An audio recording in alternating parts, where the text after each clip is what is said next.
어머니, 포기하세요. 이 싸움, 어머니가 이길 수 없어요. 법원 복도에서 사위가 제게 던진 말입니다. 저는 63, 평생 법이라곤 멀게 살았던 평범한 할머니였습니다. 그런 제가 법정에 서게 된 이유는 단 하나. 8살 외손녀와 제 딸의 마지막 재산을 지키기 위해서였습니다. 딸이 세상을 떠나기 전 손녀 이름으로 바꿔놓은 그 아파트. 사위는 친권자라는 이유로 그 재산을 관리하려 했습니다. 딸이 세상을 떠난 뒤 사위는 아이를 제게 맡기고 1년 동안 사라졌습니다. 양육비도 전화도 없었어요. 그러던 어느 날 등기 우편 한 통이 도착했습니다. 친권자 박상우는 미성년 자녀 박할인에 대한 양육권 행사를 요청함. 법원 복도에서 우연히 들은 사위의 목소리. 8억짜리를 포기해? 할인이 명의니까 내가 관리하면 돼. 나 그 애 키우기 싫다고 했잖아. 그 순간 저는 알았습니다. 이 사람이 노리는 건 아이가 아니라 돈이라는 것을. 할인아, 아빠야. 문 열어봐. 싫어. 가. 방문 앞에서 거부당한 사위는 제게 말했습니다. 어머니, 제가 아이 아빠예요. 법적으로도 친권자가 우선이라고요. 그날 저는 결심했습니다.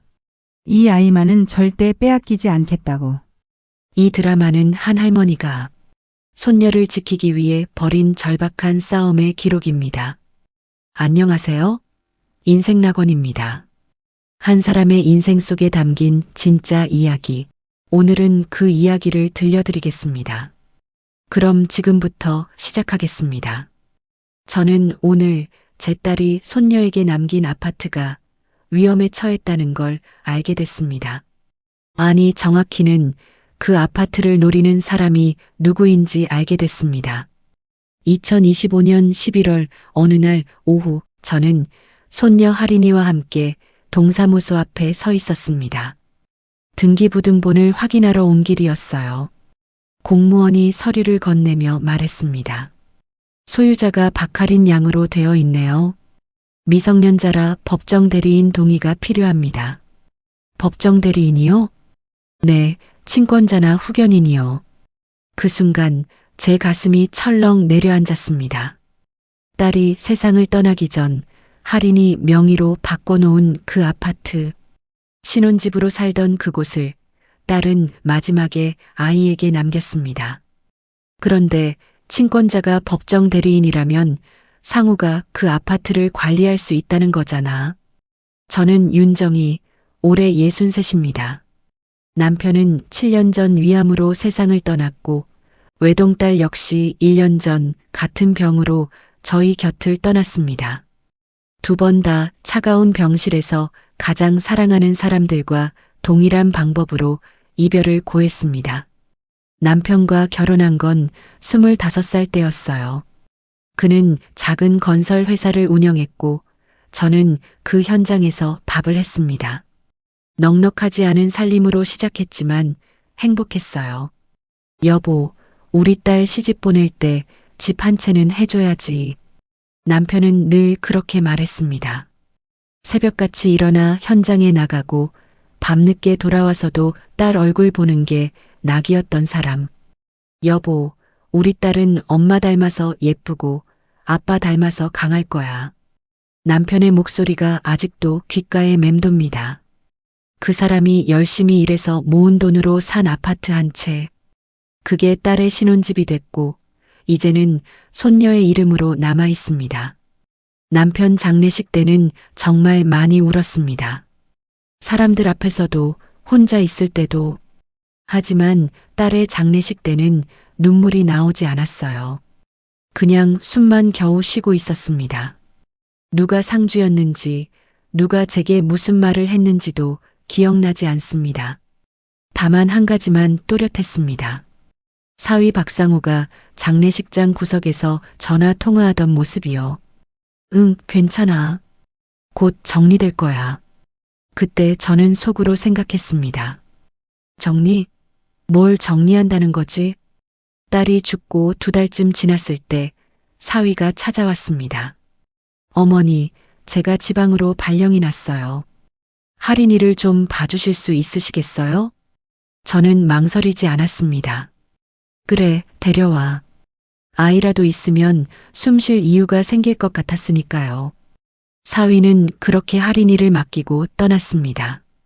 처음 몇 주는 전화도 자주 했습니다. 주말엔 얼굴도 비쳤고요.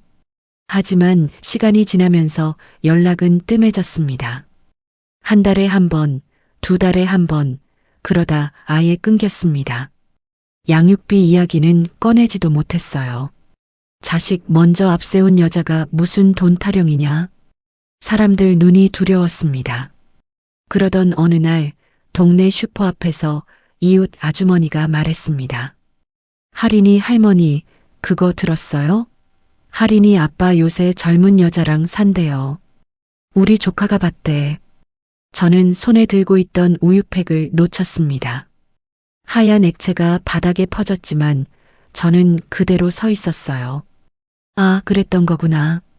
그래서 그제야 모든 게 이해됐습니다. 왜 전화를 끊었는지, 왜 할인이를 데려가지 않았는지, 하지만 왜 지금 다시 나타나려는 건지도. 딸이 남긴 아파트, 그걸 노리는 거구나. 나와 남편이 열심히 일하고 돈을 모아 딸에게 남긴 재산이 딸의 남편에게 고스란히 넘어갈 것 같았습니다.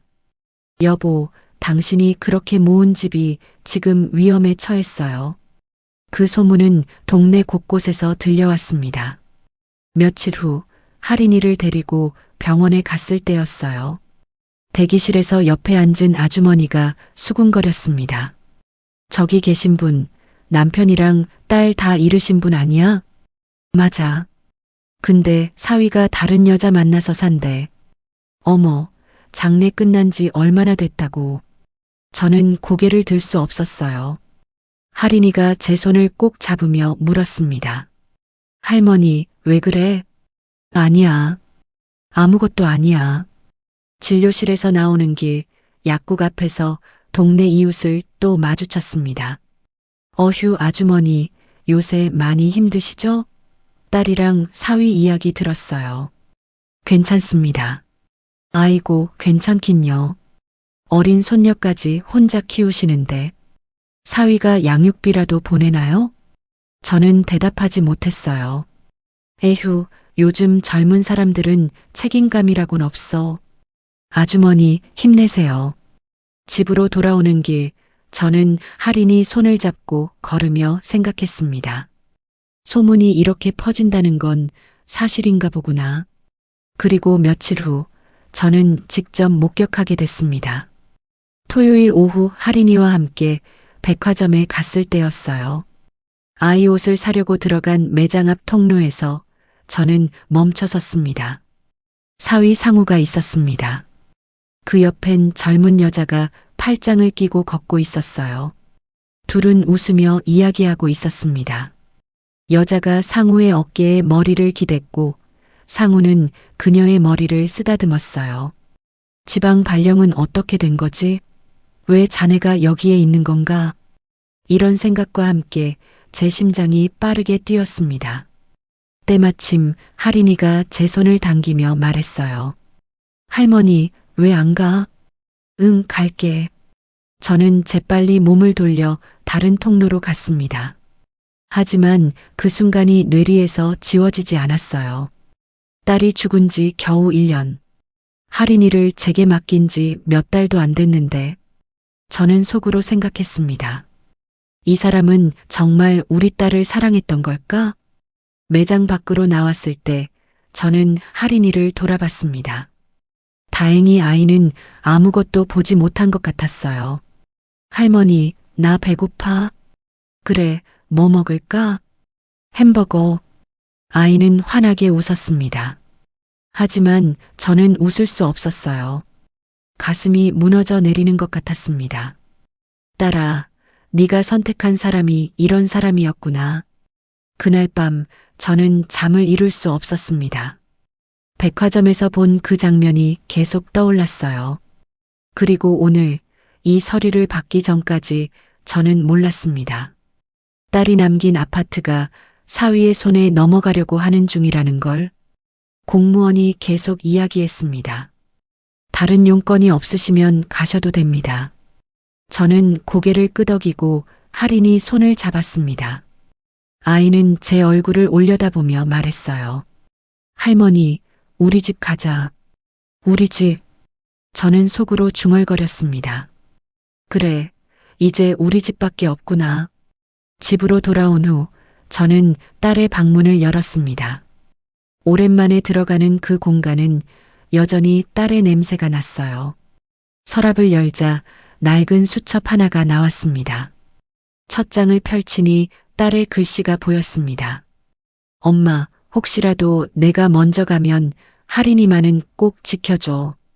그 문장 아래 작은 메모가 더 있었습니다. 아파트는 할인이 명의로 해뒀어요. 서류는 책상 서랍 안쪽. 할인 아빠가 법정 대리인으로 관리하게 두면 안 돼요. 저는 손이 떨렸습니다. 이게 뭐지? 딸아, 넌 뭘 알고 있었던 거니? 그때 방문이 열렸습니다. 할인이가 밖에서 소리쳤어요. 할머니, 아빠한테 전화 왔어. 저는 수첩을 가슴에 꼭 안고 일어섰습니다. 휴대폰 화면에는 할인 아빠라고 떠 있었습니다. 수화기 너머로 들리는 목소리. 어머니, 할인이 여름방학 때 제 집으로 보내주실 수 있으세요? 그 뒤로 낯선 여자의 웃음소리가 희미하게 들렸습니다. 저는 속으로 생각했습니다. 진짜 싸움은 이제부터겠구나. 장모님, 듣고 계신가요? 상우의 목소리는 예전처럼 정중했습니다. 하지만 저는 알고 있었어요. 그 정중함 뒤에 숨은 계산을. 여보게, 박서방. 할인이는 여기가 편하다고 하는데. 제 목소리는 떨렸지만 최대한 차분하게 말했습니다. 아, 그래도 할인이는 아빠가 보고 싶을 텐데요. 안 그러니, 할인아? 상우가 할인이를 향해 말하는 소리가 들렸습니다. 할인이가 옆에서 듣고 있었지만 아이는 대답하지 않았어요. 그저 제 옷자락을 꼭 잡고 있을 뿐이었습니다. 저는 속으로 생각했습니다. 이 사람은 정말 할인이를 보고 싶은 걸까? 아니면 다른 이유가 있는 걸까? 장모님, 제가 다음 주에 한번 들를게요. 그때 얘기하죠. 상우는 일방적으로 전화를 끊었습니다. 수화기 너머로 사라진 그의 목소리 대신 낯선 여자의 웃음소리만 귓가에 맴돌았습니다. 그날 밤 저는 잠을 이룰 수 없었습니다. 침대에 누워 천장을 바라봤어요. 시계를 보니 새벽 2시였습니다. 옆방에서 할인이의 작은 숨소리가 들렸어요.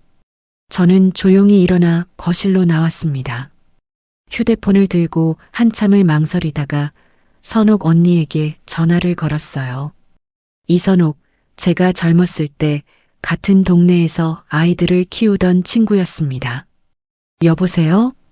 언니의 목소리는 잠에 취해 있었습니다. 언니, 나 정이야. 자는데 깨웠어? 응? 정이야? 지금 몇 시인데? 무슨 일이야? 언니, 나 어떡하지? 제 목소리가 떨렸습니다. 왜? 무슨 일 있어? 저는 상우가 다녀간 일 법적으로 대응하겠다던 말을 털어놨어요. 선옥 언니는 한참을 듣더니 한숨을 쉬었습니다. 정이야, 넌 평생 그렇게 살았잖아. 참고 삼키고. 알아. 근데 이번엔 달라. 할인이가 걸려있잖아. 그게 무서워, 언니. 내가 과연 이길 수 있을까? 정이야, 힘내자. 이제 싸울 시간이야. 딸이랑 손녀를 위해서. 언니의 말에 가슴이 뜨거워졌습니다. 고마워, 언니. 한밤중에 전화해서 미안해. 괜찮아. 조만간 만나자, 우리. 전화를 끊고 나서 저는 창밖을 봤어요. 어둠 속에서 불빛들이 하나씩 꺼져가고 있었습니다. 딸아, 엄마가 정말 할 수 있을까? 다음 날 아침 할인이가 일어났을 때 저는 이미 부엌에서 식사 준비를 하고 있었습니다. 할머니, 일찍 일어났네? 응, 할머니가 잠이 안 와서. 왜? 어디 아파? 아이가 걱정스러운 얼굴로 제 이마에 손을 갖다 댔어요. 아니야, 괜찮아. 자, 밥 먹자. 식탁에 앉아 밥을 먹는데 할인이가 물었습니다. 할머니, 오늘 급식 뭐게? 글쎄 뭘까? 떡볶이래. 나 떡볶이 좋아. 아이가 환하게 웃었습니다. 그 웃음을 보는 순간 저는 다짐했어요. 이 아이의 웃음만은 지켜야 해. 할인이를 학교에 보낸 후 저는 딸의 친구였던 김태연 변호사에게 전화를 걸었습니다. 태연아, 잘 지냈니? 연정이 엄마야. 이모, 오랜만이에요. 어떻게 지내세요? 태연의 목소리는 따뜻했습니다. 딸이 어릴 때부터 자주 집에 놀러 오던 아이였어요. 태연아, 이모가 좀 물어볼 게 있는데 시간 괜찮니? 네, 말씀하세요. 저는 천천히 상황을 설명했습니다. 딸이 할인이 명의로 바꿔놓은 아파트. 그런데 사위가 친권자로서 그 재산을 관리할 수 있다는 것. 할인이를 맡아 키우고 있지만 양육비는 한 푼도 받지 못한 것. 그리고 상우가 다른 여자와 살고 있다는 소문까지. 태연은 한참 동안 침묵했습니다. 어머니, 혹시 연정이가 남긴 서류 같은 거 있어요? 응, 어제 연정이 방에서 수첩을 하나 찾긴 했는데 거기에 아파트 서류 이야기가 적혀 있었던 것 같아. 그 서류 꼭 찾아보세요. 그리고 이모, 할인이 법적 후견인 지정 절차도 알아보셔야 할 것 같아요. 후견인? 네, 만약 할인이 아빠가 할인이를 데려가려고 하면 법적으로 막을 방법이 필요해요. 전화를 끊고 나서 저는 한동안 멍하니 앉아 있었습니다. 법적으로 막는다고? 내가 그런 걸 할 수 있을까? 그날 오후 저는 딸의 책상 서랍을 하나씩 열어봤습니다. 낡은 노트, 사진, 영수증들 사이에서 서류 봉투 하나가 나왔어요. 봉투를 열자 아파트 등기부등본이 들어 있었습니다. 소유자는 박할인으로 되어 있었고 등기일자는 딸이 죽기 2달 전이었습니다. 그 아래 작은 글씨로 이런 메모가 붙어 있었어요. 만약 내게 무슨 일이 생기면 엄마가 할인이 후견인이 되어주세요. 딸의 글씨였습니다. 저는 그 종이를 손에 쥔 채 한참을 울었습니다. 이게 태연이가 말한 후견인, 그건가? 딸아, 넌 뭘 알고 있었던 거니? 무슨 일이 생길 거라는 걸 예감했던 거야? 일주일 후 사위가 집에 왔습니다. 초인종이 울리고 현관문을 열자 그가 서 있었어요. 예전보다 살이 빠진 얼굴이었지만 표정은 여전히 무덤덤했습니다. 장모님, 안녕하세요. 들어오게. 거실에 마주 앉았지만 대화는 쉽게 시작되지 않았습니다. 할인이는 아빠에게 인사도 없이 제 방으로 숨어버렸어요. 상우가 먼저 입을 열었습니다. 장모님, 할인이 교육 문제 때문에 고민이 많으시죠? 고민? 무슨 고민이 많다는 건가? 제 생각엔 할인이가 이제 좀 더 안정적인 환경에서 자라야 할 것 같아서요. 여기가 불안정하다는 얘기인가? 제 목소리가 조금 높아졌습니다. 상우는 잠시 머뭇거리다 말했어요. 장모님 연세도 있으시고 혼자 아이 키우시는 게 쉽지 않잖아요. 그 순간 저는 알았습니다. 이 사람이 할인이를 데려가려는 이유가 아이를 위한 게 아니라는 걸. 이보게, 박서방. 할인이는 여기에 나와 함께 있을 거야. 내가 데리고 있겠네. 하지만 장모님, 제가 친아버지인데요. 친아버지라면 왜 1년 동안 한 번도 보러 오지 않았는가? 양육비도 한 푼 안 보냈으면서. 제 목소리는 떨렸지만 이번엔 물러서지 않았습니다. 상우의 얼굴이 굳어졌어요. 어머니, 그건 제 사정이 있었어요. 사정? 다른 여자랑 사는 게 사정인가? 그 말에 상우는 입을 다물었습니다. 자네, 지방 발령은 어떻게 된 건가? 돌아왔으면서 우리한테 이야기도 안 한 건가? 그는 제 질문에는 대답하지 않고 한참의 침묵 끝에 일어섰어요.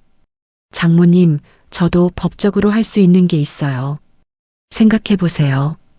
오늘은 돌아가겠습니다. 상우는 할인이에게 인사 한마디 없이 그렇게 나가버렸습니다. 문이 닫히고 나서 저는 주저앉았습니다. 가슴이 두근거렸고 손이 떨렸어요. 할인이가 방에서 나와 제 곁에 앉았습니다. 할머니, 나 아빠랑 안 갈 거야. 아이의 작은 손이 제 손을 잡았습니다. 저는 속으로 생각했습니다. 이 아이를 지켜야 해. 어떻게든. 그날 밤 저는 태연에게 다시 전화를 걸었어요. 태연아, 이모 또 전화해서 미안한데. 아니에요, 어머니. 무슨 일이세요? 오늘 할인이 아빠가 집에 왔었거든. 할인이 보러 온다고 그랬는데. 근데 할인이가 문도 안 열어주고 내 방으로 도망부터 가더라고. 할인이가 거부했다고요? 응. 방문 앞에서 아빠가 불러도 싫다고만 하더라고. 태연은 잠시 침묵했습니다. 어머니, 그거 아주 중요한 증거예요. 증거? 네. 아이가 친부를 거부한다는 게 법정에서 큰 의미가 있어요. 할인이가 어려도 본인 의견이 상당히 반영되거든요. 저는 가슴이 두근거렸습니다. 그럼 그게 나한테 유리하다는 거야? 네. 법원은 아이의 복리를 최우선으로 봐요. 친권자라고 해도 아이가 심리적으로 거부하고 실제 양육자와의 관계가 안정적이면 현 상태를 유지하는 쪽으로 판단하는 경우가 많아요. 태연의 말에 조금 안심이 됐어요. 근데 태연아, 박서방이 그러는데 자기도 법적으로 할 수 있는 게 있다고. 그게 뭘까? 아마 할인이 아빠가 친권자로서 할인이 재산 관리권을 주장할 거예요. 미성년자 명의로 된 재산은 친권자가 법정 대리인으로 관리할 수 있거든요. 그럼 아파트를? 네. 매매든 임대든 친권자 명의로 처분할 수도 있어요. 그걸 막을 방법은 없어? 있어요. 어머니가 할인이의 법정 후견인으로 지정되면 상우 씨는 재산 관리권을 행사할 수 없어요. 하지만 그 과정에서 친권자 지위를 내세워 아이 인도를 청구하거나 어머니의 양육 능력을 문제 삼을 수도 있어요. 내 양육 능력? 네. 나이나 경제력 같은 걸 문제 삼을 수 있죠. 하지만 걱정 마세요. 어머니는 지난 1년간 실제로 할인이를 잘 키워오셨잖아요. 그래도 불안해. 나이도 많고 내가 돈을 버는 것도 아닌데. 어머니, 법원이 보는 건 그저 돈뿐만이 아니에요.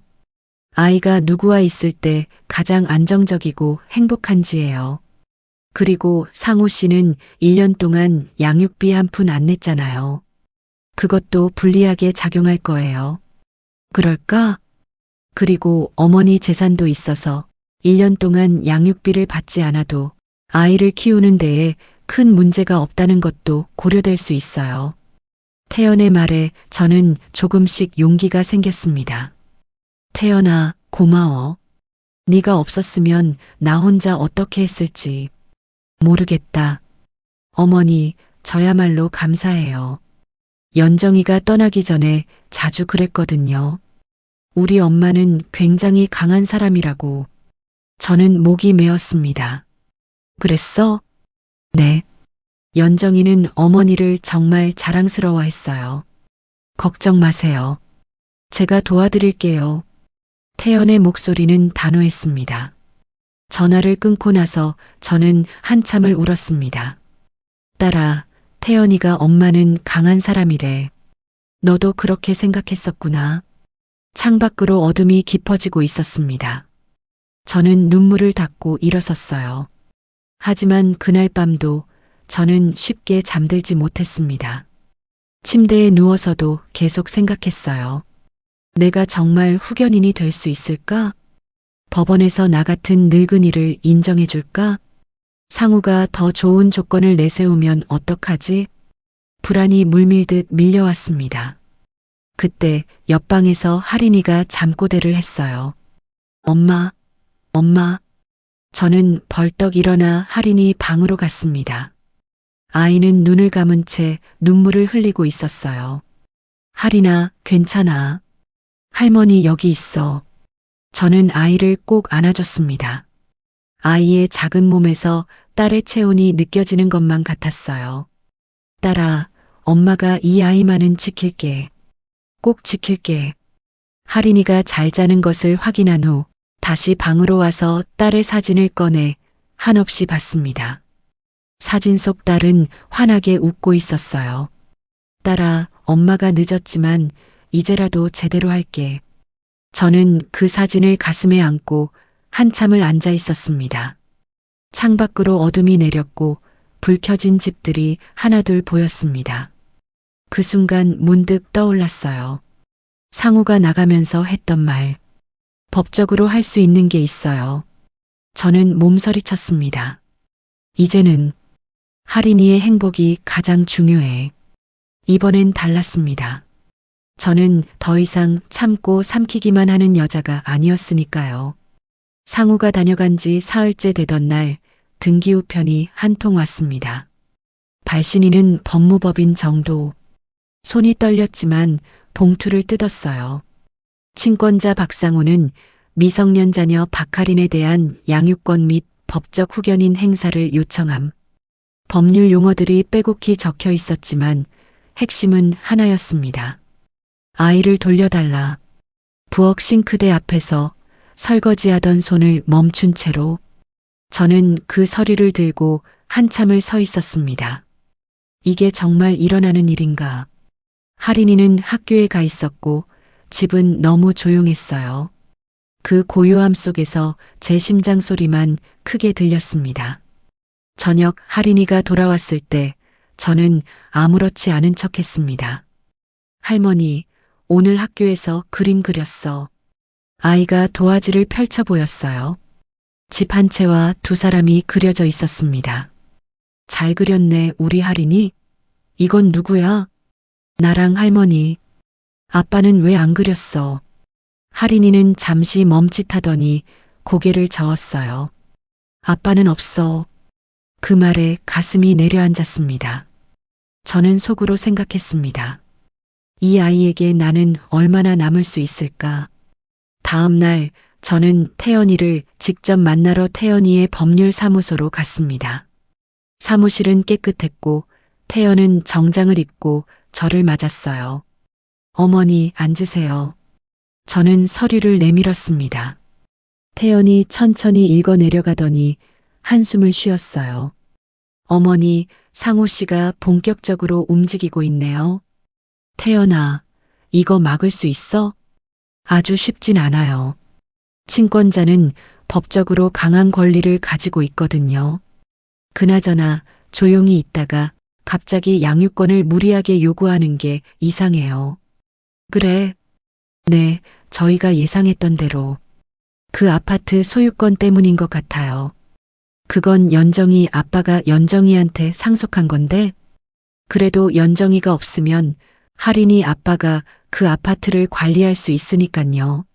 엄밀히 말하면 할인이에게 상속된 아파트의 법정 대리인으로 소유권 행사를 하겠다는 거죠. 그럼 나는 아무것도 할 수 없다는 거야? 제 목소리가 떨렸습니다. 태연은 잠시 생각하더니 말했어요. 방법이 없진 않아요. 상우 씨가 양육 능력이 없다는 걸 증명하고 연정이 재산 관리를, 그러니깐 할인이 재산을 할머니가 관리하는 거예요. 어떻게? 양육비 미지급, 자녀 장기간 방치, 부적절한 환경 이런 걸 입증해야 해요. 태연은 메모지에 뭔가를 적기 시작했습니다. 그리고 어머니가 할인이의 법적 후견인이 되는 절차도 병행해야 해요. 나 같은 늙은이가? 어머니, 나이는 중요하지 않아요. 중요한 건 누가 할인이를 더 잘 돌볼 수 있느냐예요. 태연의 말은 단호했지만 저는 확신이 서지 않았습니다. 내가 정말 이 아이를 지킬 수 있을까? 사무실을 나와 집으로 돌아오는 길, 저는 딸과 함께 자주 가던 공원에 들렀습니다. 벤치에 앉아 하늘을 올려다봤어요. 가을 하늘은 높고 맑았지만 제 마음은 무겁기만 했습니다. 문득 딸과의 마지막 통화가 떠올랐습니다. 딸이 죽기 한 달 전이었어요. 엄마 뭐해? 엄마 그냥 있었지. 엄마 근데 딸의 목소리가 무거워졌습니다. 왜? 무슨 일 있어? 아니 아무것도 아니야. 그냥 엄마 목소리 듣고 싶었어. 연정아, 너 뭔가 숨기는 거 있지? 엄마 요즘 상우 씨가 좀 이상해. 이상하다니? 어떻게? 말로 설명하긴 어려운데 뭔가 나한테 관심이 없어진 것 같아. 그럴 리가. 신혼인데. 엄마 만약에 말이야. 나한테 무슨 일이 생기면 엄마가 할인이 좀 봐줄 수 있어. 무슨 소리야? 갑자기 왜 그래? 그냥 만약이야. 만약에 무슨 일이 생기면. 그런 소리 하지 마. 엄마 무섭게 왜 그래? 미안해 엄마. 내가 괜히 이상한 소리 했네. 딸은 그렇게 웃으며 전화를 끊었습니다. 그 후 딸은 갑자기 죽은 자기 아빠와 같은 병으로 쓰러져서 얼마 안 있다가 세상을 떠났습니다. 연정아, 넌 그때 이미 알고 있었던 거니? 무슨 일이 생길 거라는 걸. 벤치에 앉아 저는 오랜 시간 과거를 되짚어 봤습니다. 제 인생은 늘 누군가를 위한 것이었어요. 시댁 식구들 눈치 보며 남편 뒷바라지하며 딸 키우느라 정작 제 자신을 위한 시간은 없었습니다. 남편이 갑자기 세상을 떠났을 때 저는 무너졌어요.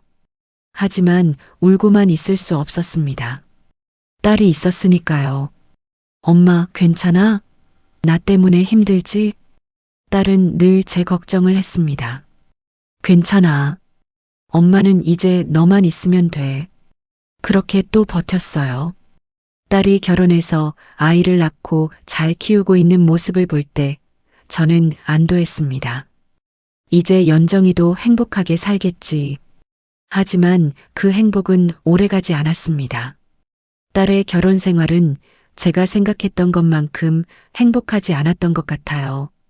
전화할 때마다 목소리가 점점 가라앉았고 웃음도 줄어들었습니다. 엄마, 나 괜찮아. 걱정 마. 딸은 늘 그렇게 말했지만 저는 알았어요. 딸이 무언가를 숨기고 있다는 걸. 하지만 물어보지 못했습니다. 괜히 딸 부부 사이에 끼어들면 안 되지. 사람들 눈도 무서웠고 사위가 싫어할까봐 걱정도 됐어요. 그렇게 저는 또 참았습니다. 그리고 딸은 떠났습니다. 딸아, 엄마가 그때 물어봤어야 했는데, 네가 힘들다고 할 때 안아줬어야 했는데, 그때 옆 벤치로 누군가가 걸어왔습니다. 낯익은 얼굴이었습니다. 연정 엄마, 선옥 언니, 세상에 여기서 이렇게 만나다니. 도대체 무슨 일이 있었던 거야? 선옥 언니는 반갑게 제 손을 잡았어요. 저는 그제야 눈물이 터졌습니다. 언니, 나 어떡하면 좋아? 선옥 언니는 놀라는 표정이었지만 이내 아무 말 없이 제 어깨를 토닥였습니다. 저는 언니와 카페에 앉아 모든 걸 털어놨어요. 딸의 죽음, 사위의 변심, 할인이를 빼앗길지도 모른다는 두려움까지. 선옥 언니는 제 이야기를 끝까지 들어줬습니다. 정희야, 넌 지금까지 너무 많이 참았어. 그게 당연한 줄 알았어. 엄마니까, 할머니니까. 당연한 게 어디 있어? 네 인생도 소중한 거야. 선옥 언니의 말에 가슴이 뜨거워졌습니다. 근데 정희야, 넌 왜 사위한테 그 아파트 문제 가지고 그만두라고 싸우지 않은 거야? 사람들이 뭐라고 할까봐. 사람들, 그 사람들이 할인이 밥 먹여줘? 너 대신 아이 재워줘? 저는 대답하지 못했습니다. 선옥 언니가 제 손을 꼭 잡았어요. 정희야, 이제는 네가 너를 지켜야 해. 그래야 할인이도 지킬 수 있어. 집으로 돌아왔을 때 할인이는 학교에서 돌아와 혼자 거실에 앉아 있었습니다. 아이 앞에는 딸이 쓰던 핸드크림이 놓여 있었어요. 할머니, 이거 엄마 거 맞지? 응, 맞아. 엄마 냄새나. 할인이가 뚜껑을 열자 라벤더 향이 퍼졌습니다. 딸이 늘 바르던 그 향. 저는 아이 옆에 앉아 그 향을 맡았어요. 딸아, 네가 이걸 남긴 이유가 있었구나. 한참 손녀 할인이와 앉아 있는데 할인이가 조용히 입을 열었습니다. 할머니, 근데 나 알고 있어. 뭘? 아빠가 다른 아줌마 만나는 거 말이야. 저는 깜짝 놀라서 물었습니다. 어떻게 알았어? 엄마 하늘나라 가고 처음으로 아빠 이사한 집에 갔을 때 그때 봤어. 아이의 이야기를 듣고 제 가슴이 무너졌습니다. 도대체 언제부터 새로운 사람을 만난 거지? 설마 연정이가 죽기 전부터? 그래서 연정이가 슬퍼 보였던 거야? 드디어 모든 퍼즐이 풀리는 것 같았어요. 저는 사위에 대한 노여움과 슬픔이 동시에 몰려오기 시작했습니다. 할머니, 나 다른 사람한테 엄마라고 하기 싫은데 나 그냥 할머니랑 살면 안 돼?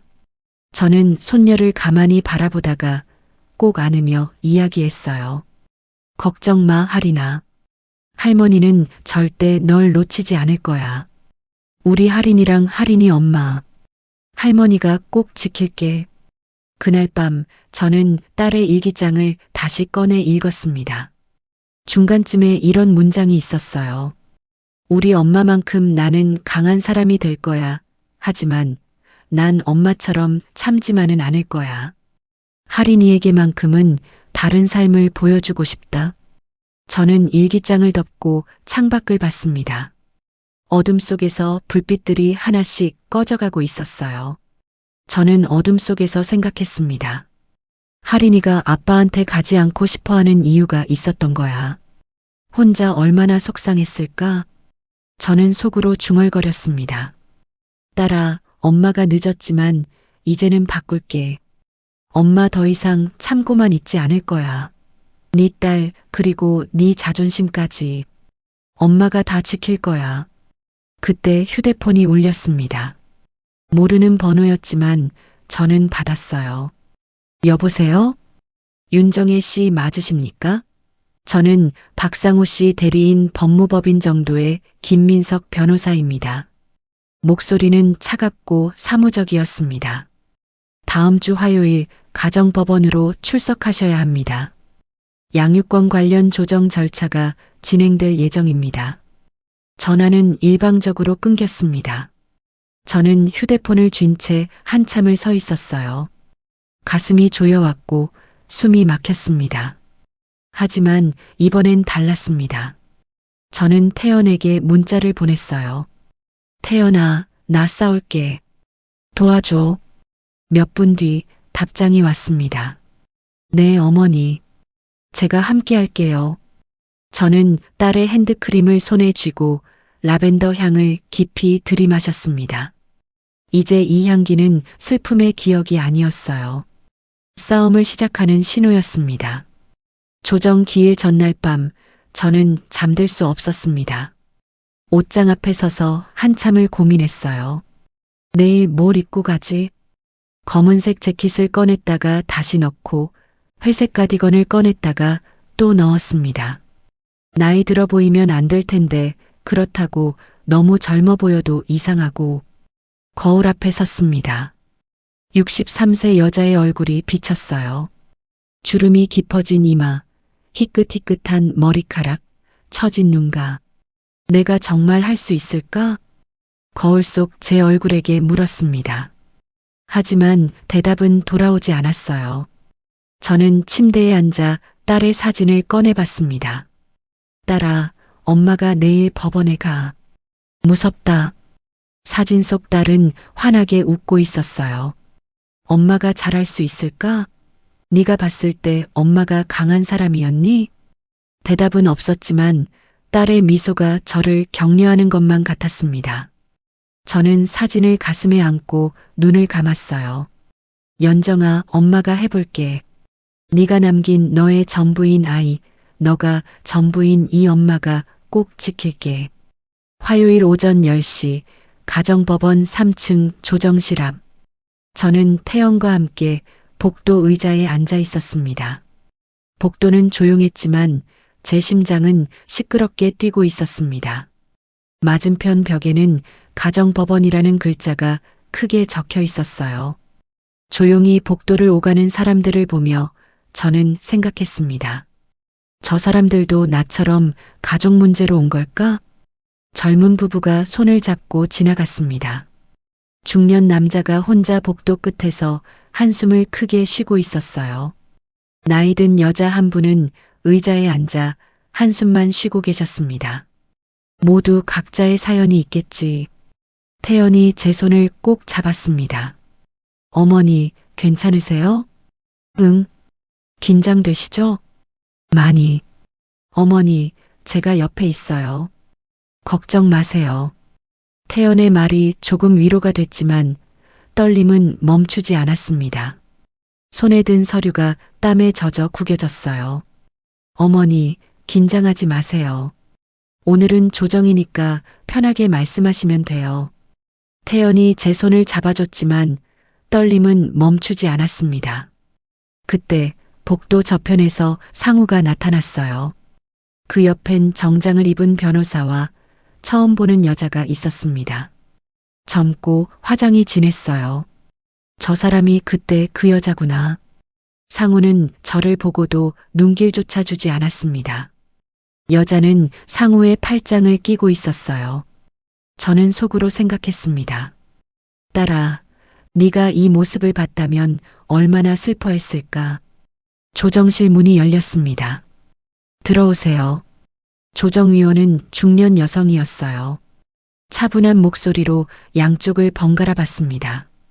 오늘은 박하린 양의 양육 문제에 대해 조정하는 자리입니다. 먼저 친권자이신 박상우 씨부터 말씀해 주세요. 상우가 입을 열었습니다. 저는 하린이 아버지입니다. 제 딸을 제가 키우고 싶습니다. 그동안 아이와 함께 지내지 못한 이유는요?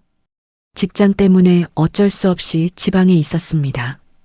하지만 이제 안정됐고 아이를 데려갈 환경도 갖춰졌습니다. 상우의 말은 마치 준비된 대본처럼 매끄러웠습니다. 조정위원이 저를 봤어요. 외할머니이신 윤정혜 씨 말씀하세요. 저는 떨리는 목소리로 시작했습니다. 저는 제 딸이 세상을 떠난 후부터 하린이를 1년 넘게 키워왔습니다. 박상우 씨가 양육비를 지급한 적이 있습니까? 없습니다. 지방에 계셨다는데 연락은 자주 했나요? 처음 몇 달만 했고 그 이후로는 거의 없었습니다. 조정위원이 서류를 넘기며 물었어요. 박상우 씨, 이 부분에 대해 해명해 주시죠. 상우는 잠시 머뭇거리다 말했습니다. 제 사정이 어려웠습니다. 하지만 이제는 괜찮습니다. 구체적으로 어떤 사정이었나요? 개인적인 문제였습니다. 조정위원의 표정이 굳어졌어요. 박상우 씨, 현재 동거 중인 여성이 계신가요? 상우는 대답하지 않았습니다. 옆에 앉은 여자가 대신 말했어요. 저는 상우 씨의 약혼자입니다. 하린이를 잘 돌볼 자신 있습니다. 그 말에 제 심장이 철렁 내려앉았습니다. 약혼자? 딸이 죽은 지 1년밖에 안 됐는데? 이때 제 변호사인 태연이 말했습니다. 조정위원님, 박상우 씨는 지난 1년간 양육 의무를 방기했습니다. 양육비도 연락도 없었고요. 그건 제 사정이 있었다니까요. 상우의 목소리가 높아졌습니다. 사정이요? 다른 여자랑 사는 게 사정입니까? 제 목소리도 떨렸지만 이번엔 참지 않았어요. 조정실이 순간 조용해졌습니다. 조정은 결렬됐습니다. 합의점을 찾지 못한 채 다음 절차로 넘어가기로 했어요. 양쪽 모두 다음 달 심판 기일에 출석하시기 바랍니다. 조정위원의 말에 저는 고개를 끄덕였습니다. 조정이 결렬된 후 복도에서 상우의 변호사가 정희에게 다가왔습니다. 윤정혜 씨, 잠깐 말씀 나눌 수 있을까요? 태연이 제 옆에 바짝 붙어 섰어요. 무슨 말씀이신가요? 변호사가 서류 하나를 꺼냈습니다. 따님이 남기신 아파트 말입니다. 현재 감정가가 8억 정도 되는 걸로 알고 있는데요. 저는 가슴이 철렁 내려앉았습니다. 그게 왜요? 현재 손녀인 박하린 양 명의로 되어 있죠. 친권자인 박상우 씨가 법정 대리인으로서 그 재산을 관리할 권한이 있습니다. 태연이 끼어들었어요. 그래서 박상우 씨가 친권과 양육권 모두를 행사하려는 거군요. 아이가 아니라 8억짜리 아파트 관리권 때문에. 변호사는 빙그레 웃었습니다. 법적으로 친권자의 당연한 권리입니다. 의무는 다하지 않고 권리만 챙기시겠다는 거죠? 네, 알겠습니다. 과연 의무와 권리를 각각 가질 수 있을지 한번 해보죠? 태연의 목소리가 차가워졌습니다. 저는 손이 떨렸어요. 그래서였구나. 할인이가 아니라 아파트가 목적이었어. 태연이와 이야기를 하며 복도를 걷다가 저는 비상계단 쪽에서 들려오는 목소리에 멈춰 섰습니다. 상우의 목소리였어요. 아니, 조정이 결렬됐어. 어떡하냐고. 여자 목소리가 들렸습니다. 약혼녀인 것 같았어요. 그럼 어쩔 건데? 그 아파트 포기할 거야? 포기? 8억짜리를 포기해? 이미 할인이 명의잖아. 내가 친권자니까 내가 관리하면 돼. 그러니까 빨리 아이 데려와야지. 할머니가 법적 후견인 되기 전에. 알아. 변호사도 그러는데. 친권자가 법정 대리인으로 우선권 있대. 좀만 참아. 참긴 뭘 참아. 아무리 상우 씨 애라지만 난 애 키울 자신 없어. 10살짜리 애 귀찮게. 아파트만 정리되면 그때 생각해보자고. 일단 정리하고 나서 다시 장모님께 애는 보내면 그만이야. 이미 없는데 뭘 어쩔 수 있겠어? 저는 비상계단 문 앞에서 얼어붙었습니다. 태연이 제 어깨를 잡았어요. 그럼 그렇지. 다 이유가 있었다니깐? 어머니, 들으셨죠? 응. 이제 확실해졌어요. 저 사람들은 할인이가 아니라 재산이 목적이에요. 저는 주먹을 꽉 쥐었습니다. 딸아, 네가 걱정했던 게 이거였구나?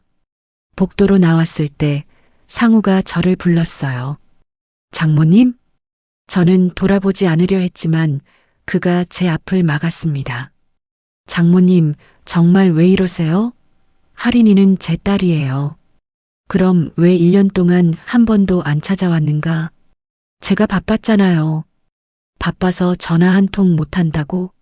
양육비 한 푼 안 주고? 제 목소리가 복도에 울렸습니다. 지나가던 사람들이 저희를 쳐다봤어요. 상우는 입술을 깨물었습니다. 장모님, 제가 아이 아버지라고요. 법적으로도 제가 우선이에요. 법이 다인가? 할인이 마음은? 아이가 뭘 알아요? 어른이 결정해줘야죠. 그 말에 저는 할 말을 잃었습니다. 이 사람은 정말 할인이를 사랑하는 걸까? 상우는 돌아서며 마지막으로 말했어요. 장모님, 포기하세요. 이 싸움 장모님이 이기실 수 없어요. 사위가 먼저 떠나고 저는 복도 의자에 주저앉았습니다. 다리에 힘이 풀렸어요. 태연이 옆에 앉으며 말했습니다. 어머니, 괜찮으세요? 태연아, 나 정말 이길 수 있을까? 어머니, 아직 끝난 게 아니에요. 근데 상우 말이 맞잖아. 법적으론 아버지가 우선이라고. 태연이 제 손을 잡았어요. 어머니, 법은 형식만 보는 게 아니에요. 실제를 보죠. 누가 아이를 더 잘 돌봤는지, 누가 아이에게 더 필요한지. 그래도 어머니, 포기하면 진짜 끝이에요. 태연의 말이 제 가슴을 쳤습니다. 저는 눈물을 닦고 일어섰어요. 그래, 아직 끝이 아니야. 며칠 후 상우가 다시 집에 찾아왔습니다. 어머니, 할인이 좀 봐야겠어요. 저는 마지못해 문을 열어줬어요. 할인이는 거실 소파에서 그림을 그리고 있었습니다. 할인아. 상우가 불렀지만 아이는 고개도 들지 않았어요. 할인아, 아빠가 새 집으로 이사 갈 건데 너도 같이 가야지. 싫어. 왜? 새 집은 방도 넓고 좋아. 할머니랑 여기 있을 거야. 아빠는 그 아줌마랑 살아. 상우의 표정이 굳어졌습니다. 할인아, 넌 아빠 딸이야. 아빠랑 살아야 해. 싫다니까? 아이가 소리를 질렀어요. 상우는 한숨을 쉬며 저를 봤습니다. 어머니, 얘 왜 이렇게 된 거예요? 어머니가 미리 뭐라고 하신 거 아니에요? 아무 말도 안 했네. 그럼 왜 이렇게 아빠를 거부하는데요? 저는 대답 대신 반문했습니다. 1년 동안 한 번도 안 찾아온 사람을 아이가 왜 반가워해야 하지? 상우는 입을 다물었습니다. 그리고 돌아서며 낮게 중얼거렸어요. 에휴, 이것 때문에 시간 낭비하네. 박할인, 어차피 그래도 아빠랑 살 수밖에 없어. 잊지 마. 그 말을 들은 순간 저는 확신했습니다. 이 사람은 할인이를 사랑하지 않는다는 것을. 상우가 나간 뒤 저는 훌쩍이는 할인이를 안아줬습니다. 할머니, 나 아빠 싫어. 그래. 할머니가 미안해. 그때 태연에게서 문자가 왔습니다. 어머니, 연정이가 남긴 메모 있잖아요. 그거 혹시 공증받지 않았을까요? 한번 확인해 보세요.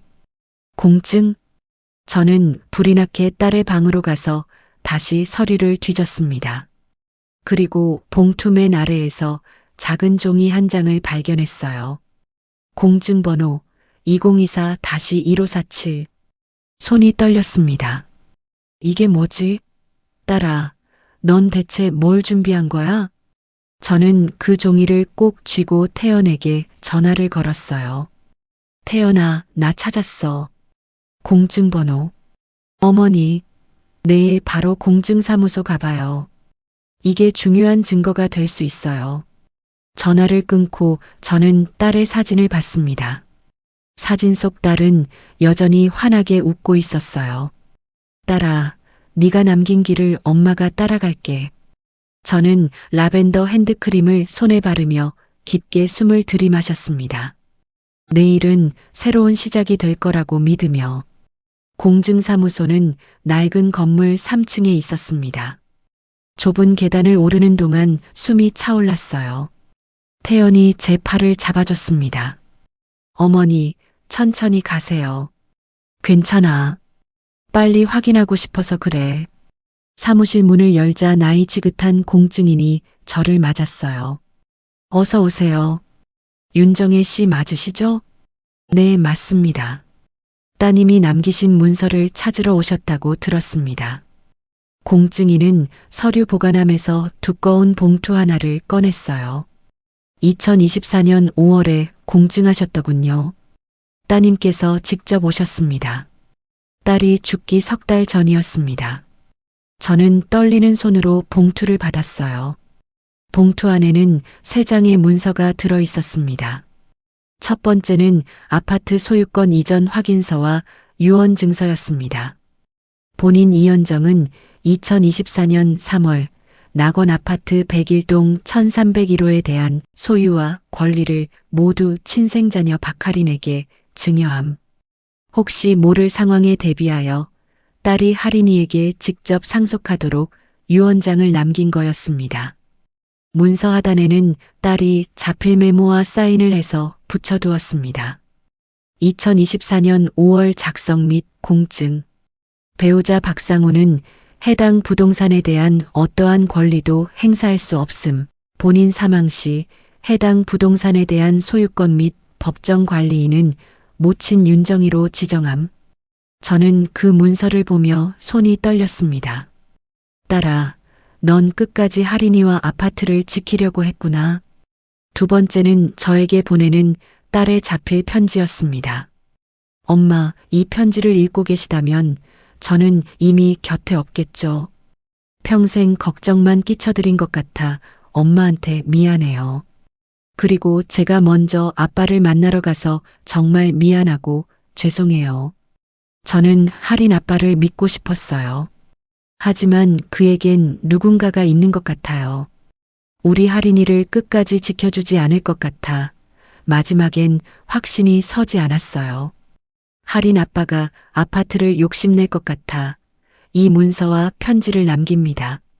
제 마지막 소원이 있다면 엄마 할인이만은 지켜주세요. 제가 못다한 목까지 엄마가 대신해 주세요. 엄마, 너무 많이 사랑해요. 세 번째는 양육의향서. 만약 내가 사망하거나 내 신상에 양육을 할 수 없는 문제가 생기면 딸 박하린의 양육은 외할머니 윤정희에게 맡기고자 한다. 저는 그 문서들을 손에 쥔 채 한참을 서 있었습니다. 눈물조차 나오지 않았어요. 그저 가슴이 텅 빈 것 같았습니다. 연정이 우리 딸, 넌 알고 있었구나. 뭔가 잘못될 거라는 걸. 태연이 조심스럽게 물었어요. 어머니, 괜찮으세요? 괜찮아. 이제 알았어. 연정이가 나한테 뭘 남기고 싶었는지. 공증사무소를 나온 저는 그 자리에서 한 발짝도 떼지 못했습니다. 다리에 힘이 풀렸어요. 태연이 제 팔을 잡아줬습니다. 어머니, 괜찮으세요? 카페 가서 앉으실래요? 저는 고개를 끄덕였습니다. 근처 카페에 들어가 구석 자리에 앉았어요. 태연이 따뜻한 차를 주문했습니다. 어머니, 천천히 드세요. 저는 컵을 들었지만 손이 떨려서 제대로 마실 수 없었어요. 연정이가 다 알고 있었어. 네. 내가 이렇게 힘들 거라는 것도, 상우가 재산을 노릴 거라는 것도, 연정이가 어머니를 많이 믿었던 것 같아요. 저한테도 한마디 없었는데, 혼자 얼마나 힘들었을까요? 그 말에 눈물이 터져 저는 소리내어 울었어요. 카페 안 사람들이 저를 쳐다봤지만 신경 쓰이지 않았습니다. 딸아, 미안해. 엄마가 그때 너한테 제대로 물어봤어야 했는데. 어머니, 연정이가 힘들어 보인다는 생각이 들었을 때 내가 그냥 넘어가지 말고 끝까지 물어봤어야 했어. 태연이 제 등을 쓰다듬어 줬습니다. 어머니, 자책하지 마세요. 연정이도 어머니가 자책하는 걸 원하지 않을 거예요. 근데 너무 미안해. 너무. 저는 한참을 울었습니다. 가슴속에 쌓여있던 모든 것들이 쏟아져 나왔어요. 딸에 대한 미안함, 남편에 대한 그리움, 혼자 살아온 세월에 대한 회한. 모든 게 눈물이 되어 흘러내렸습니다. 카페를 나와 집으로 돌아가는 길, 저는 일부러 먼 길로 걸었습니다. 딸이 자주 가던 곳들을 지나가고 싶었어요. 딸이 좋아하던 분식집 앞을 지났습니다. 엄마, 여기 떡볶이 진짜 맛있어. 딸의 목소리가 들리는 것만 같았어요. 딸이 즐겨가던 문구점도 지나갔습니다. 할인이에게 줄 공책이나 장난감을 사러 들어갔던 곳. 엄마, 할인이가 이 공주 캐릭터 좋아해. 딸은 늘 할인이 이야기를 했습니다. 아이를 얼마나 사랑했는지 알 수 있었어요. 공원 입구에 도착했을 때 저는 벤치에 앉았습니다. 딸과 마지막으로 산책했던 곳이었어요. 엄마, 여기 공기 좋다. 우리 자주 오자. 그래, 그러자. 하지만 우리는 다시 오지 못했습니다. 딸은 그 약속을 지키지 못한 채 떠났어요. 저는 벤치에 앉아 한참을 울었습니다. 그날 오후 저는 선옥 언니를 다시 만났습니다. 카페에 앉아 딸의 편지를 보여줬어요. 선옥 언니는 천천히 읽더니 눈가를 닦았습니다. 정희야, 연정이가 엄마만 믿고 떠났네. 알아. 그래서 더 미안해. 뭐가 미안해? 딸이 살아있을 때 내가 제대로 봐주지 못했어. 뭔가 힘들어하는 것 같았는데 내가 더 캐물었어야 하는데 그냥 넘어갔어. 선옥 언니가 제 손을 잡았어요. 연정 엄마. 지나간 과거는 바꿀 수 없지만 이제 시작하는 미래는 바꿀 수 있어. 어떻게? 딸이 너한테 맡긴 아이, 그 아이를 지키는 거지. 선옥 언니의 말이 제 가슴에 와닿았습니다. 저는 속으로 생각했습니다. 그래, 이제는 뒤돌아보지 말자. 앞만 보는 거야. 다음 날 저는 태연과 함께 법원에 제출할 서류를 준비했습니다. 딸이 남긴 공증 문서, 양육의향서, 그동안의 양육 기록까지.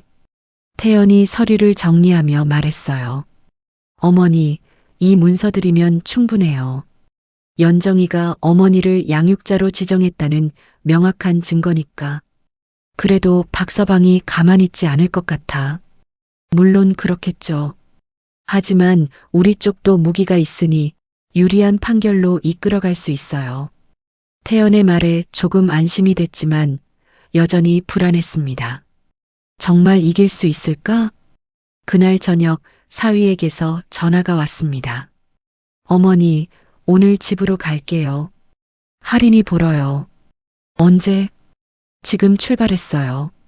30분 안에 도착할 겁니다. 전화는 일방적으로 끊겼습니다.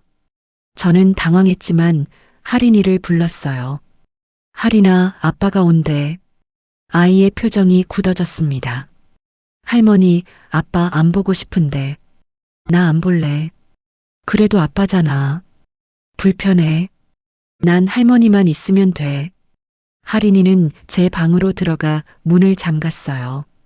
저는 한숨을 쉬었습니다. 이 아이 마음이 얼마나 다쳤을까. 30분 후 초인종이 울렸습니다. 상우가 혼자 서 있었어요. 장모님, 저 왔습니다. 들어오게. 상우는 거실에 앉더니 주위를 둘러봤어요. 할인이는요? 방에 있어.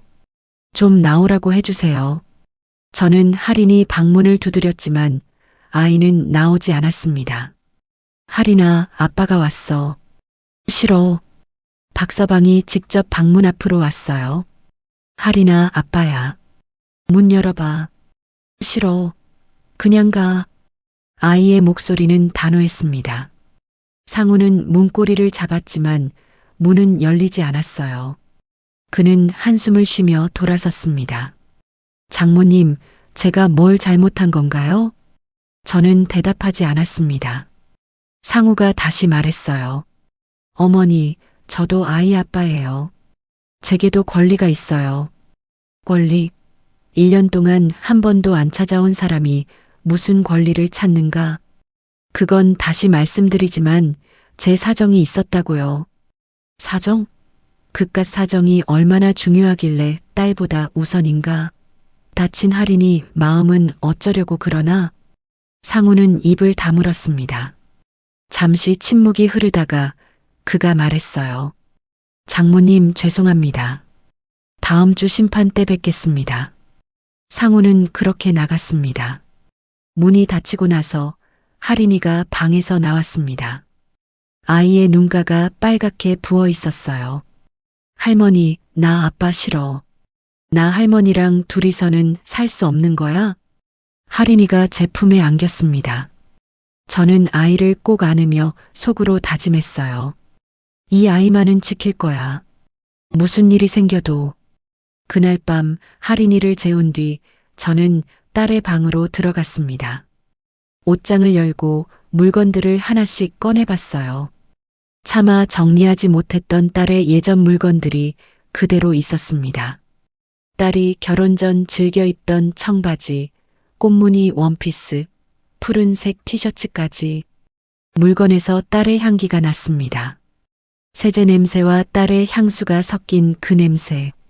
저는 딸의 옷을 얼굴에 대고 깊이 숨을 들이마셨어요.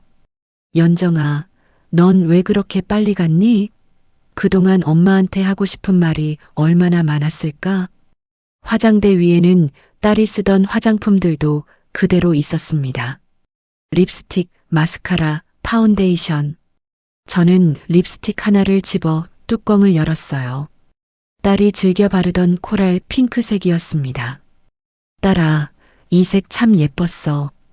너한테 잘 어울렸어. 서랍을 열자 딸의 일기장이 나왔습니다. 펼쳐보니 할인이 그림이 그려져 있었어요. 할인이가 오늘 처음 엄마라고 불렀다. 세상에서 가장 행복한 순간이었다. 할인이 웃는 얼굴을 보면 모든 게 다 괜찮아진다. 이 아이만큼은 행복하게 키우고 싶다. 저는 일기장을 읽으며 눈물을 흘렸습니다. 우리 딸, 네가 이렇게 할인이를 사랑했구나. 엄마처럼. 그날 밤 저는 딸의 편지를 다시 꺼내 읽었습니다. 할인이만은 지켜주세요. 제가 못다한 못까지 엄마가 대신해 주세요. 저는 편지를 가슴에 안고 창밖을 봤어요. 밤하늘에 별이 떠 있었습니다. 우리 딸, 엄마가 약속할게. 네가 남긴 아이 끝까지 지킬게. 심판 기일, 가정법원 4층. 저는 태연과 함께 증인 대기실에 앉아 있었습니다. 작은 방이었고 딱딱한 의자 2개만 놓여 있었어요. 어머니, 곧 들어가실 거예요. 준비되셨어요? 떨려. 괜찮아요. 어머니가 준비하신 거 그대로만 말씀하시면 돼요. 저는 손을 꼭 쥐었습니다. 손바닥에 땀이 흥건했어요. 내가 정말 할 수 있을까? 그때 문이 열리며 법원 직원이 들어왔습니다. 윤정혜 씨, 준비되셨으면 들어가시죠. 저는 벌떡 일어섰습니다. 다리가 후들거렸지만 태연이 제 팔을 잡아줬어요. 어머니, 제가 옆에 항상 있어요. 걱정 마세요. 복도를 걸어 법정 문 앞에 섰습니다. 문 너머로 웅성거리는 소리가 들렸어요. 저는 깊게 숨을 들이마셨습니다. 딸아, 엄마 힘내볼게. 심판 기일 이틀 전 태연에게서 급한 전화가 왔습니다. 어머니, 지금 시간 되세요? 응, 무슨 일이야? 어머니, 법원 복도에서 상우 씨와 약혼녀가 나눈 대화 기억하시죠? 기억해. 아파트 얘기하던 거. 사실 제가 그때 녹음을 했어요. 제 심장이 빠르게 뛰었습니다. 녹음을? 네. 법정에서 증거로 제출할 수 있을 것 같아요.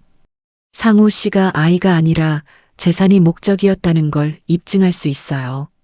그게 그렇게 해도 괜찮은 거야? 공개된 장소에서의 대화고 아동의 복리를 위한 증거니까 문제 없어요. 저는 잠시 망설였습니다. 그럼 그 녹음을 법정에서 틀면, 네, 판사님이 상우 씨의 진짜 의도를 알게 돼요.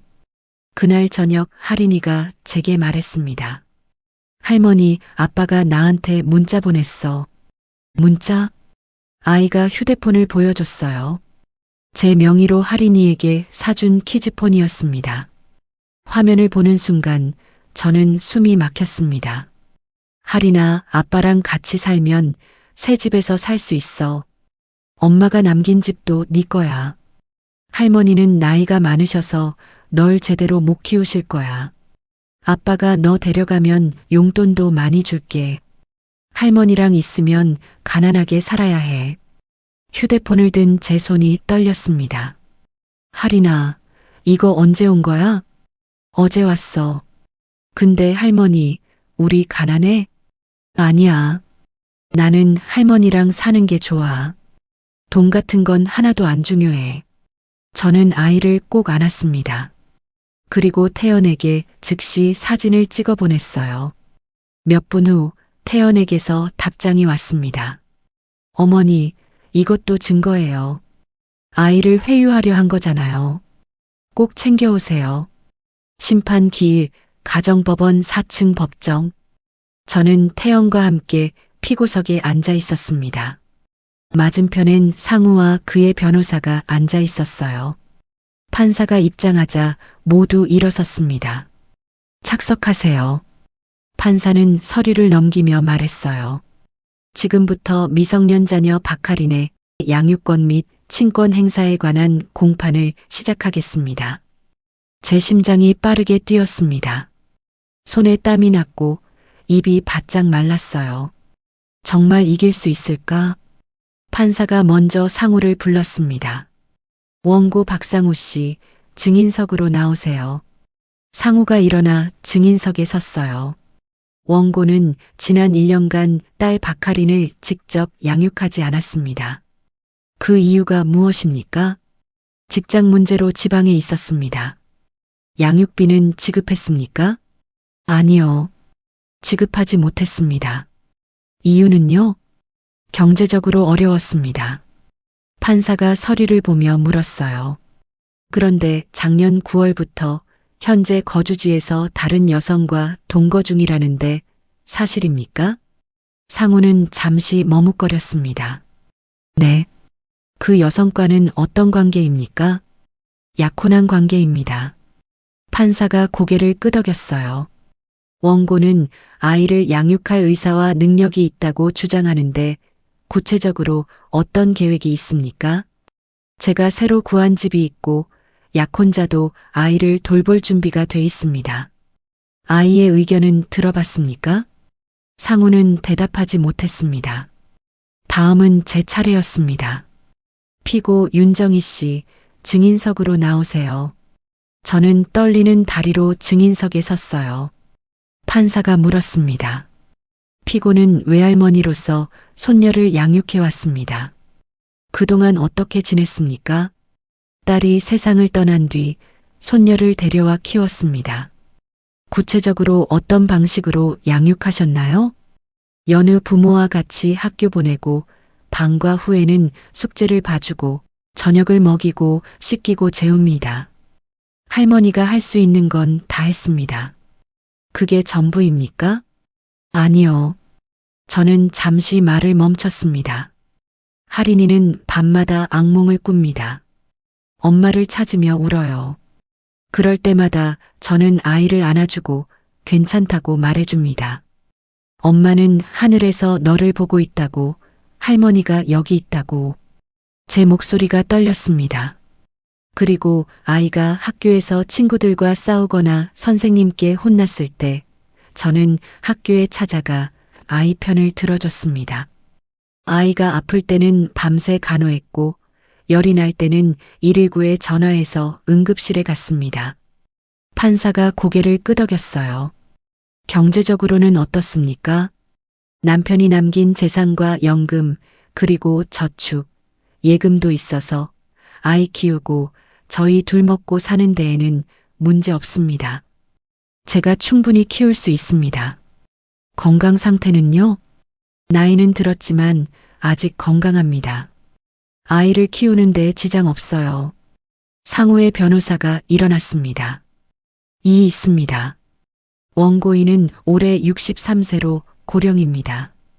앞으로 10년, 20년 아이를 키울 수 있다는 보장이 있습니까?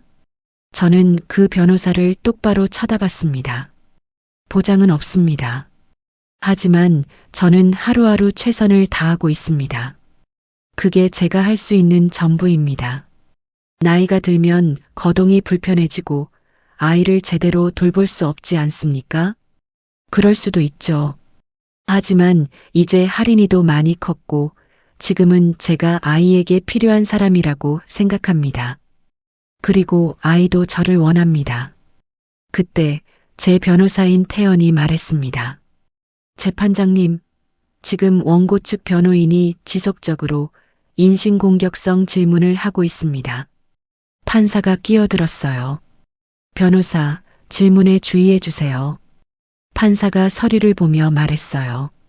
여기 사망한 따님이 남긴 공증 문서를 제출하셨네요.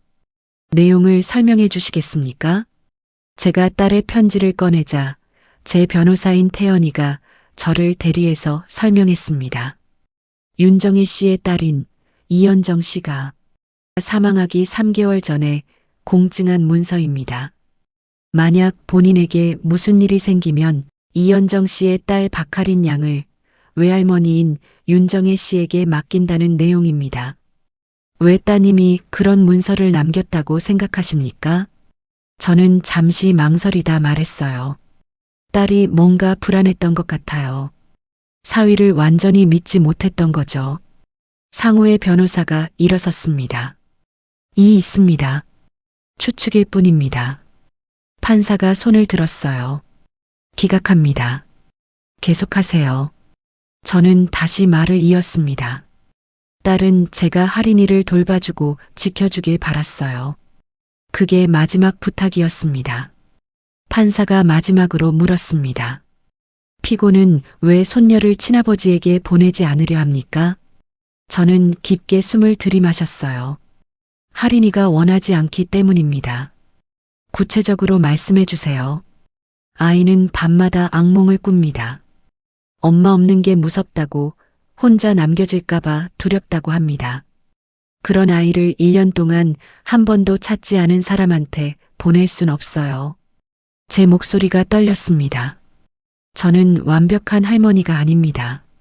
나이도 많고 체력도 딸립니다. 하지만 할인이에게 필요한 건 화려한 집이나 돈이 아니에요. 곁에서 챙겨주고 지켜주는 사람입니다. 판사가 고개를 끄덕였어요. 마지막으로 하고 싶은 말이 있습니까? 저는 상우를 바라봤습니다. 박서방, 만약 자네가 정말 할인이를 사랑한다면 아이 마음을 먼저 생각해줬으면 하네. 아이가 원하는 게 뭔지, 무엇이 아이에게 좋은지. 상우는 고개를 숙였습니다. 판사가 증언을 모두 듣고 나서 말했습니다. 피고 측에선 제출할 증거가 더 있습니까? 태연이 일어났어요. 네, 판사님. 제출하겠습니다. 태연은 서류 2장을 제출했습니다. 첫 번째는 원고 박상우 씨가 딸인 박할인에게 보낸 문자 메시지 캡처본입니다. 판사가 서류를 받아 읽기 시작했어요. 법정이 조용해졌습니다. 이 메시지에서 피고는 아이에게 재산을 언급하며 아이를 회유하고 있습니다. 엄마가 남긴 집도 네 거라는 표현을 보면 피고인의 진짜 목적이 무엇인지 명확하게 알 수 있습니다. 상우의 얼굴이 굳어졌어요. 상우의 변호사가 일어났습니다. 있습니다. 이건 사적인 문자입니다. 기각합니다. 미성년자에게 보낸 메시지이고 친권 행사의 목적을 판단하는데 중요한 증거입니다. 판사의 목소리가 차갑게 울렸습니다. 태연이 다시 말했어요. 두 번째는 녹음 파일입니다. 녹음 파일? 네. 지난 조정 기일 후 법원 복도에서 원고와 원고의 동거인이 나눈 대화입니다. 판사가 고개를 끄덕였어요. 재생하세요. 스피커에서 소리가 흘러나왔습니다. 그럼 어쩔 건데? 그 아파트 포기할 거야? 포기? 8억짜리를 포기해? 그게 할인이 명의로 완전히 넘어오면 내가 관리할 수 있다고. 그러니까 빨리 데려와야지. 나 그 애 키우기 싫다고 했잖아. 10살짜리 애 귀찮게. 아파트만 정리되면 그때 생각해보자고. 녹음이 끝나자 법정은 무거운 침묵에 휩싸였습니다. 방청석에서 웅성거리는 소리가 들렸어요. 저 사람들 진짜 돈 때문에 아이 데려가려는 거 아니야? 딱 봐도 그런 거지 뭐. 불쌍한 할머니. 손녀라도 지켜야지. 판사가 망치를 두드렸습니다. 정숙. 법정이 다시 조용해졌어요. 판사가 상우를 쳐다봤습니다. 상우의 얼굴은 새하얗게 질려 있었어요. 약혼녀는 고개를 숙이고 있었고요. 원고, 이 녹음이 사실입니까? 상우는 한참 동안 대답하지 못했습니다. 제가 한 말은 맞습니다. 하지만 맥락이 어떻든 피고인은 아파트만 정리되면 그때 생각해보자고 말했습니다. 이는 자녀 양육보다 재산이 우선이라는 의미 아닙니까? 그건 상우는 말을 잇지 못했어요. 판사의 표정이 굳어졌습니다. 피고인은 친권을 행사하려는 목적이 자녀 양육이 아니라 재산 관리에 있었던 것으로 보입니다. 저는 그 순간 가슴이 뛰는 걸 느꼈습니다. 이길 수 있을까? 정말로? 제 변호사인 태연이 마지막으로 말했습니다. 판사님, 원고는 지난 1년간 양육 의무를 방기했을 뿐 아니라 미성년 자녀의 재산을 목적으로 친권을 주장하고 있습니다. 이는 명백히 아동 복리에 반하는 행위입니다. 판사가 서류를 덮었어요. 알겠습니다. 충분히 검토하겠습니다. 심리는 끝났고 판사가 말했어요. 판결은 2주 후에 선고하겠습니다. 법정을 나오면서 저는 다리에 힘이 풀렸습니다. 태연이 제 팔을 잡아줬어요. 어머니, 잘하셨어요. 정말 그런가? 네. 판사님도 어머니 말씀을 귀담아 들으셨어요. 심리가 끝나고 복도로 나왔을 때 상우가 저를 노려봤습니다. 분노가 섞인 표정이었어요. 어머니, 녹음까지 하셨어요? 내가 한 게 아니네. 이러시면 안 되는 거 아닙니까? 할인이는 제 딸인데 왜 제가 데리고 갈 수 없는 겁니까? 태연이 끼어들었어요. 상우 씨, 정말 아빠라면 왜 아이에게 저런 문자를 보냈나요? 재산으로 회유하면서 그건 아이를 설득하려고.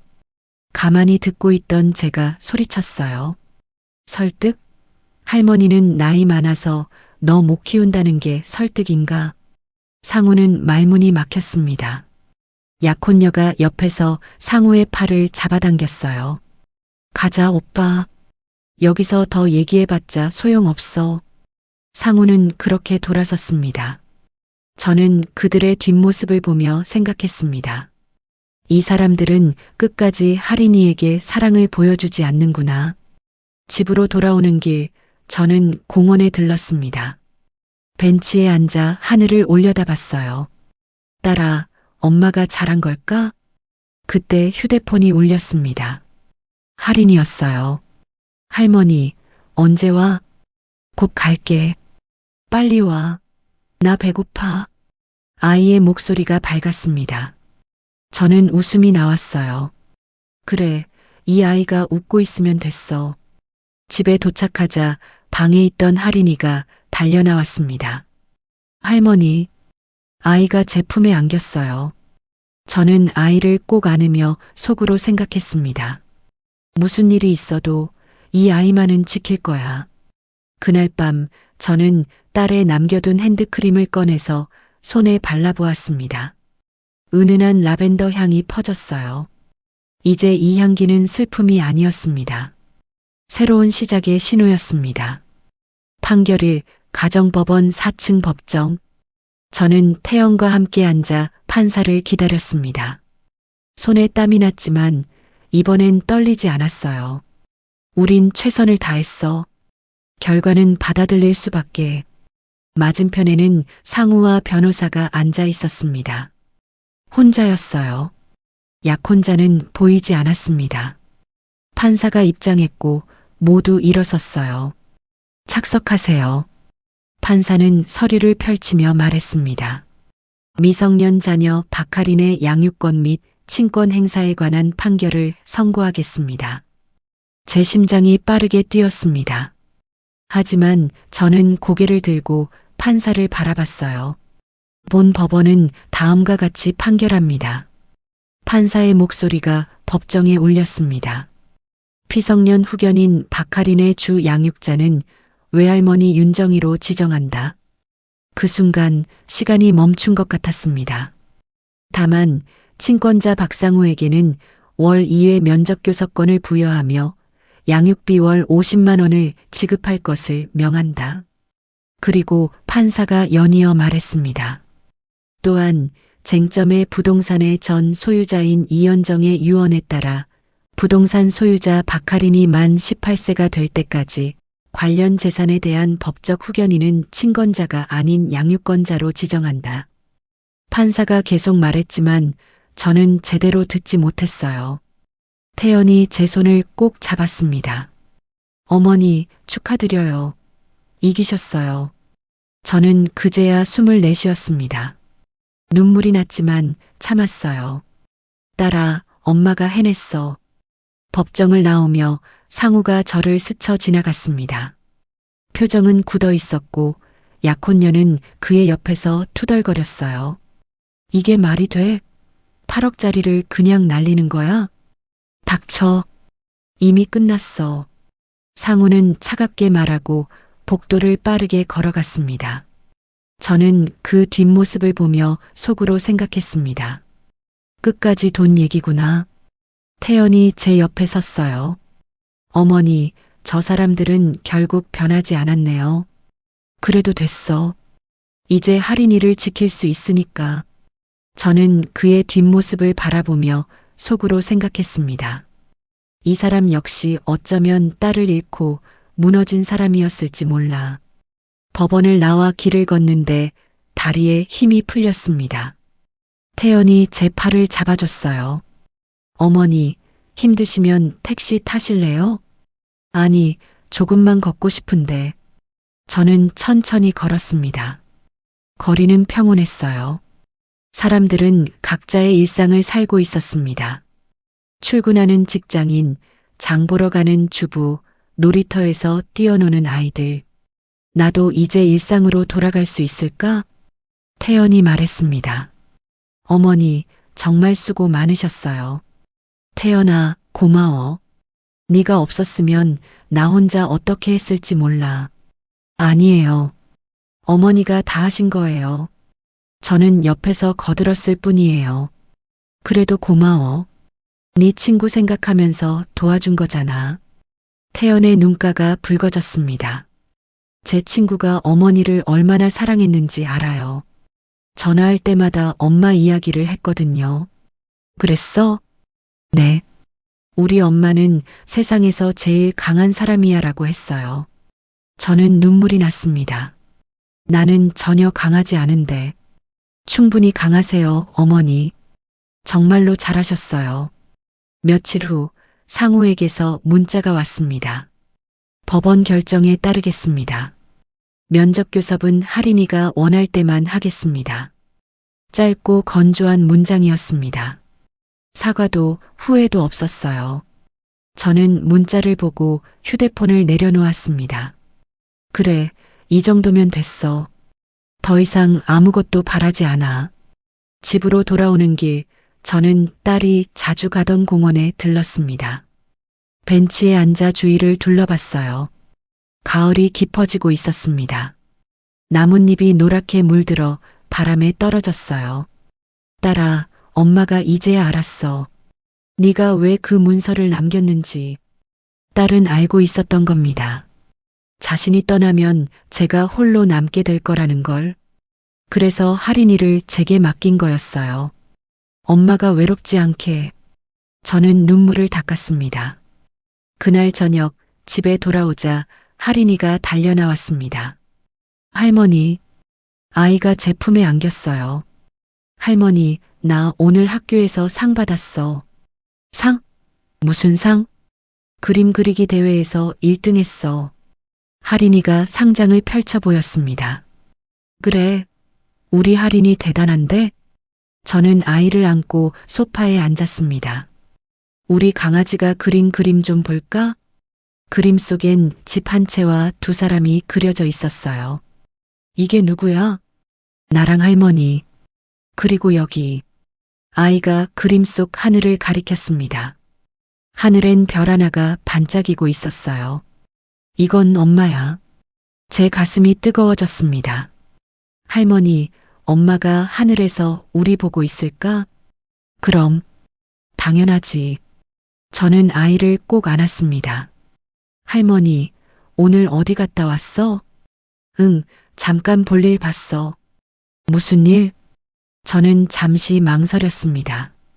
어떻게 설명해야 할까 고민했어요.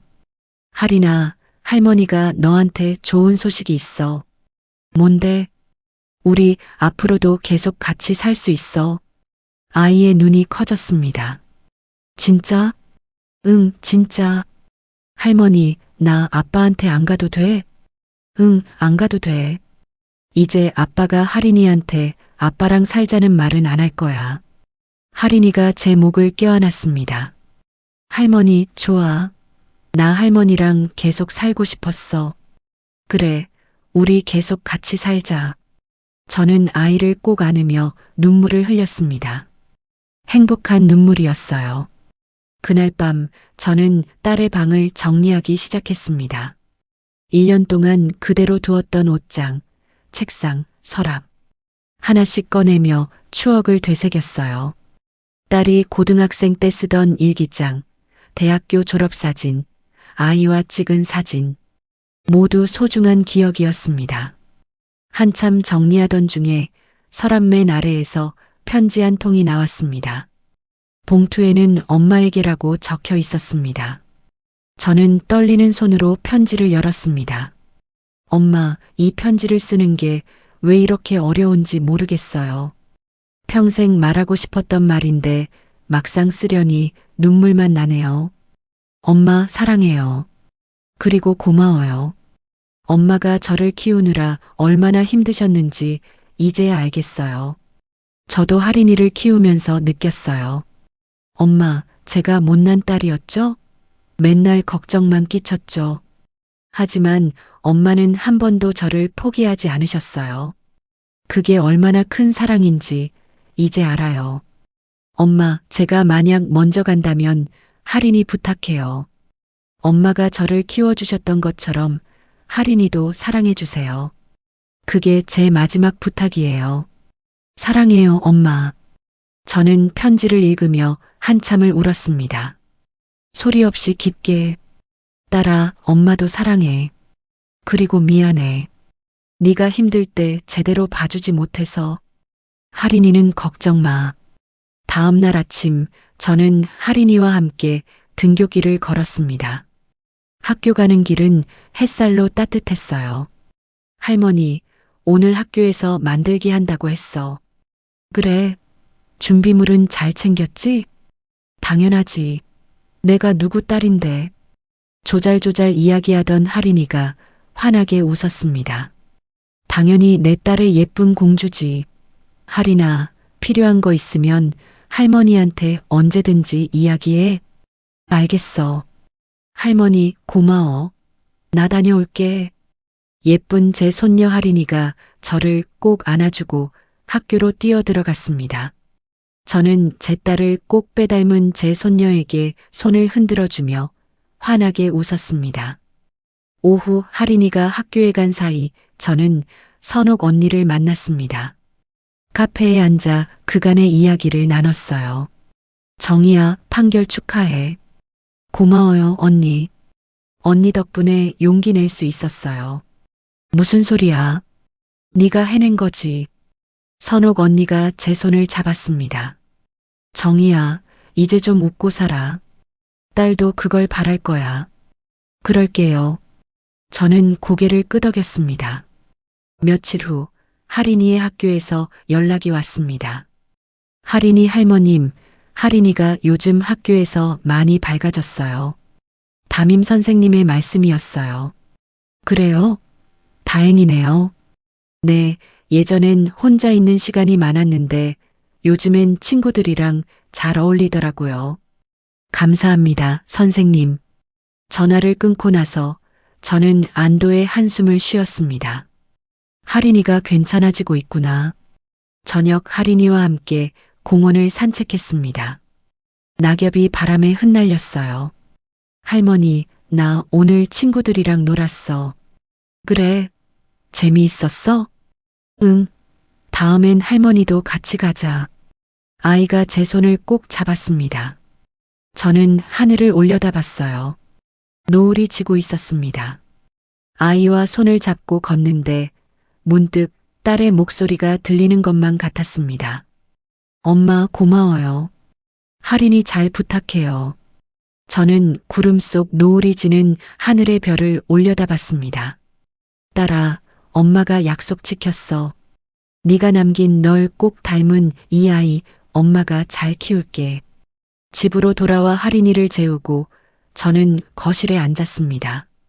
창밖으로 밤하늘이 보였어요. 별이 반짝이고 있었습니다. 저는 라벤더 핸드크림을 다시 꺼내 손에 발랐습니다. 향기가 방 안가득 퍼졌습니다. 이제 이 향기는 슬픔이 아니었어요. 새로운 시작이었고 희망이었습니다. 저는 자기 전 딸의 사진을 꺼내봤습니다. 사진 속 딸은 여전히 환하게 웃고 있었어요. 우리 딸 이제 마음이 괜찮니? 엄마가 할인이 지켰어. 엄마는 이제 괜찮아. 할인이랑 잘 살 거야. 네가 남긴 사랑, 엄마가 이어갈게. 저는 이제서야 알았습니다.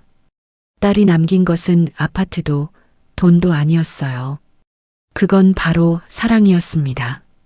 그리고 그 사랑을 이어갈 용기, 그리고 새로운 시작이었습니다. 그날 밤 저는 처음으로 깊은 잠에 들었습니다. 꿈속에서 딸이 나타났어요. 엄마 고마워요. 딸이 웃으며 말했습니다. 이제 편히 지내세요. 엄마와 할인이는 제가 하늘에서 지켜줄게요. 저는 딸의 손을 잡으려 했지만 딸은 천천히 멀어졌어요. 하지만 이번엔 슬프지 않았습니다. 딸이 평온해 보였으니까요. 창밖으로 달이 떠올랐습니다. 밝은 달빛이 거실을 비췄어요. 저는 그 빛 속에서 딸의 미소를 보는 것만 같았습니다. 저는 미소 지었습니다.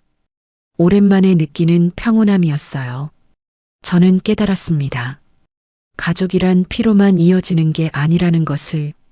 진짜 가족은 곁에서 함께 울어주고 웃어주고 버텨주는 사람이라는 것을.